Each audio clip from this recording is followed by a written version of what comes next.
Salam sejahtera dan salam sejahtera sayang bersama saya Janet Bennett. Tumpuan berita, Timbalan Premier Sarawak Datuk Seri Profesor Dr. Sim Kui Hian telah menyempurnakan program Flag Off Kuching Festival Mayor's Walk 2022 yang diadakan di Ruang Lega Majlis Bandaraya Kuching Selatan MBKS pada pagi Ahad.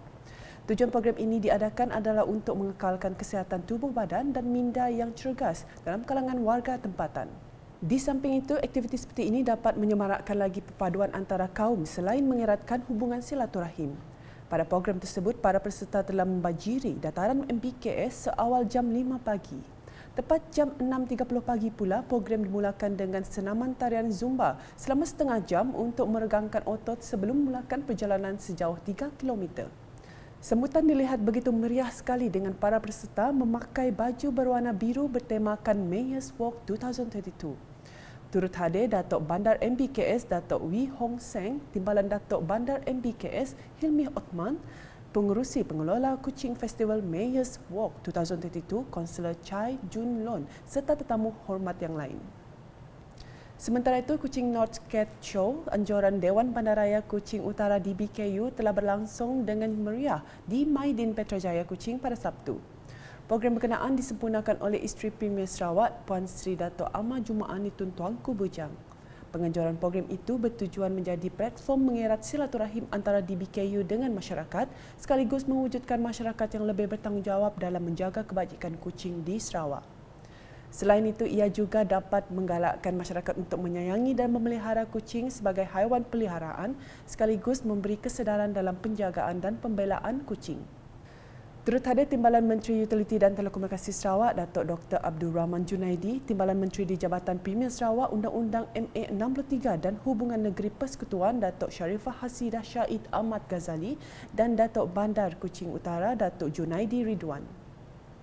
Berita seterusnya, Jawatankuasa Pesta Benak Sri Aman 2022 melakukan kunjungan hormat terhadap Menteri Pelancongan Industri Kreatif dan Seni Persembahan Sarawak, Datuk Sri Abdul Karim Rahman Hamzah.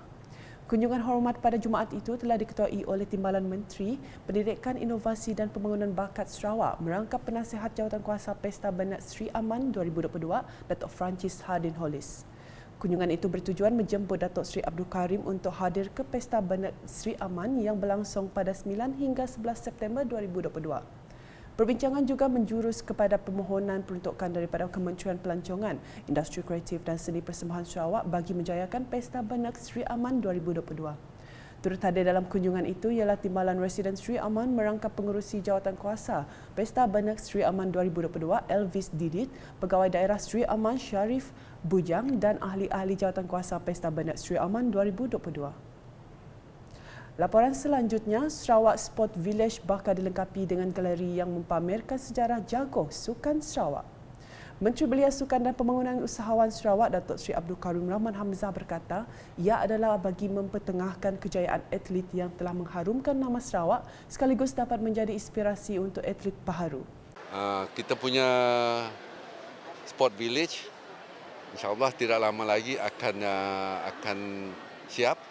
Saya percaya di situ kita boleh letakkan galeri untuk mempamerkan siapakah jago-jago sukan daripada Sarawak yang telah mengharumkan nama Sarawak di pesada dunia, di pesada Malaysia dan juga dalam region ini.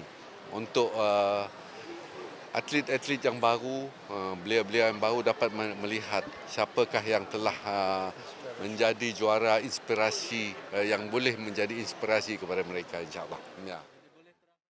Beliau berkata demikian ketika ditemui media selepas menyempurnakan perasmian Premier of Sarawak Borneo Cup International Taekwondo WTF Championship 2022 di Stadium Perpaduan Negeri Sarawak pada Sabtu. Datuk Sri Abdul Karim menambah satu lagi prasarana akan dibina bersebelahan dengan Sarawak Sport Village iaitu Centre of High Performance yang kini sedang dalam peringkat reka bentuk. Dan selain daripada itu, satu lagi prasarana yang akan dibina dalam bersebelahan dengan Sarawak Sport Village adalah our Centre of High Performance.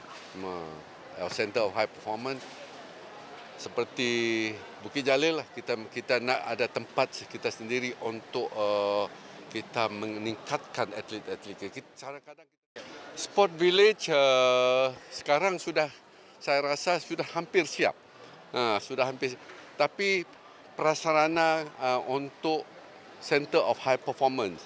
Dia akan dibina tidak lama lagi. Dia masih dalam peringkat design. It has already been approved by the state, roughly. Yeah. Sukan tahunan merupakan aktiviti yang cukup penting untuk setiap sekolah sebagai medium untuk melahirkan pelajar yang cerdas dan cemerlang. Sehubungan itu, Timbalan Menteri di Jabatan Premier Sarawak Integriti dan Ombudsman Datuk Mursyid Diranja Dr. Juanda Jaya amat menyokong penganjuran aktiviti berkenaan.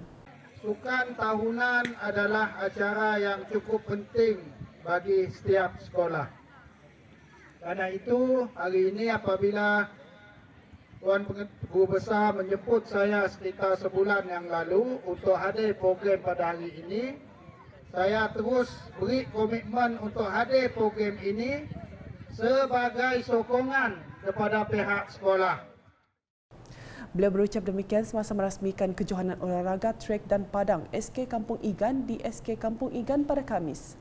Sementara itu, Ahli Dewan Undangan Negeri Adun Jemureng itu menjelaskan sebuah surau telah diluluskan untuk dibina di sekolah itu di bawah projek transformasi luar bandar RTP pada tahun ini untuk kegunaan pelajar. Tambahnya, jalan alternatif untuk kegunaan sekolah itu akan diusahakan lagi bagi mengelak pelajar dari bahaya memandangkan jalan utama yang berada di tepi pagar sekolah itu akan menjadi lebih sibuk apabila jambatan Igan siap nanti. Pada program itu, beliau turut menyampaikan cek bernilai RM20,000 kepada Persatuan Ibu Bapa dan Guru PIBG SK Igan untuk melaksanakan aktiviti mereka. Sejurus selepas itu, Datuk Dr. Juanda telah merasmikan kempen Kibar Jalur Gemilang sempena Bulan Kemerdekaan Daerah Matu di Dewan Masyarakat Igan. Dalam program itu, beliau menyeru kepada seluruh penduduk di daerah Matu supaya menyemarakkan sambutan Hari Kebangsaan dengan mewarnai dan menghiasi setiap kampung dengan jalur gemilang bagi mencerminkan rasa cintakan tanah air. Katanya, kebebasan yang dikecapi hari ini juga menjadikan daerah Matu banyak berubah dari segi pembangunannya, manakala lebih banyak lagi nikmat pembangunan akan dilaksanakan di kawasan itu. Datuk Dr. Juanda kemudiannya menyaksikan upacara ringkas penyerahan waterfront Igan dari agensi pelaksana iaitu Jabatan Pengairan dan Saliran DID kepada Majlis Daerah Matu Daro MDMD. Projek bernilai RM30.9 juta ini mula dilaksanakan pada 24 Ogos 2020 dan telah siap awal dari jadual asal iaitu pada 23 November 2022. MDMD akan bertanggungjawab untuk memastikan keindahan dan keceriaan waterfront ini terus terjaga. Fasiliti turut akan ditambah baik mengikut kesesuaian dan keperluan sepanjang masa untuk keselesaan penduduk dan peniaga di kawasan itu nanti. Di Limbang pula, dua kontraktor yang berjaya memenangi tender terbuka bagi menyambung projek tebingan Sungai Limbang telah menerima kontrak mereka. Timbalan Menteri Pemodenan Pertanian dan Pembangunan Wilayah Sarawak Datuk Dr. Abdul Rahman Ismail memberitahu dua projek yang akan dilakukan oleh kontraktor berkenaan ialah projek rakyat menaik taraf tebingan Sungai Limbang Fasa 2 Pakej 2 dan projek rakyat naik taraf tebingan Sungai Limbang Fasa 3. Jelas beliau, projek rakyat menaik taraf tebingan Sungai Limbang Fasa 2 Pakej 2 bertujuan membaiki kegagalan gelincir lebih kurang 250 meter yang mana berlaku tanah runtuh. Bagi tebingan Sungai Limbang, kita agak kurang bernasib baik sebab untuk fasa yang pertama terdapat juga tanah runtuh dan kerja-kerja untuk membaiki dalam proses memilih kontraktor. Dan untuk fasa kedua, tanah runtuh juga dan dia agak panjang dan agak rumit lah untuk memperbaikinya dan pihak DID dan JKA telah pun membuat estimate dan kos yang diperlukan adalah hampir 30 juta. Beliau berkata demikian dalam sidang media selepas menyerahkan kontrak kepada kontraktor di Bilik Mesyuarat Majlis Daerah Limbang pada Rabu. Adun Bukit Kota itu menambah projek menaik taraf tebingan Sungai Limbang Fasa 3 pula penting bagi memastikan tidak akan berlaku missing link di antara bangunan info center tebingan fasa pertama dan bangunan tamu Limbang yang dipisahkan oleh bangunan custom dan immigration. Yang Berhormat Premier telah pun bersetuju untuk memberi satu peruntukan bagi membuat satu, boleh dikatakan, jajantas pejalan kaki jugalah Yang mana bangunan custom dan bangunan immigration itu tidak akan diroboh. Jadi kita membina satu tebingan yang elevated yang menghubungkan kepada bangunan tamu. Dan yang lebih uniknya, package ini juga melibatkan pembinaan bangunan tamu tambahan untuk kemudahan perniagaan. Dalam pada itu, katanya kedua-dua projek ini akan bermula pada 20 September 2022 dan dijangka siap pada 19 September 2024 iaitu dalam tempoh 24 bulan. Beliau yakin projek ini apabila siap kelak akan menjadi salah satu tarikan pelancong di daerah Limbang, memandangkan ia adalah salah satu waterfront terpanjang di Sarawak.